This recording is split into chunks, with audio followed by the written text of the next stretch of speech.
محترم ناظرین، آج روزے کی حکمتیں اور اس کے معاشرتی فوائد کا ذکر لے کر ہم حاضر ہیں، تو آئیے ویڈیو شروع کرتے ہیں۔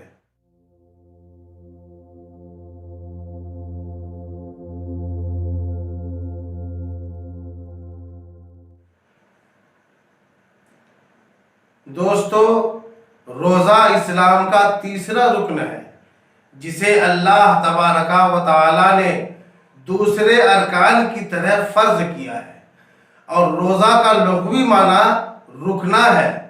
اور شریعت کی اصطلاح میں روزہ نام ہے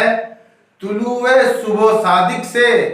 غروب آفتاب تک عبادت کی نیت سے اپنے آپ کو قصداً کھانے پینے اور جمع کرنے سے روکے رکھنے کا۔ مگر حقیقت یہ ہے کہ روزہ نام ہے ہر اس چیز سے رکنے کا جو روزہ کو توڑنے والی ہو۔ روزہ صرف امت محمدیہ ہی پر فرض نہیں بلکہ تمام آسمانی مذاہب کی پیروی کرنے والے پر روزہ دوسرے فرائض کی طرح فرض رہا ہے۔ ہاں، البتہ وقت کی تعیین میں اختلاف اور طرز و طریقہ میں فرق نظر آتا ہے، اور امت محمدیہ پر جو روزے فرض ہوئے ہیں وہ ہیں ماہ رمضان کے روزے۔ فرضیت روزہ کی ایک حکمت یہ ہے دوستو کہ اسلام میں جتنے بھی اعمال ہیں ان میں سے اکثر اعمال کسی نہ کسی روح پرور واقعہ کی یاد تازہ کرنے کے لیے مقرر کیے گئے ہیں۔ مثلا قربانی، یہ حضرت ابراہیم علیہ السلام کی سنت ہے۔ اسی طرح روزہ بھی ایک روح پرور واقعہ کی یاد تازہ کرتا ہے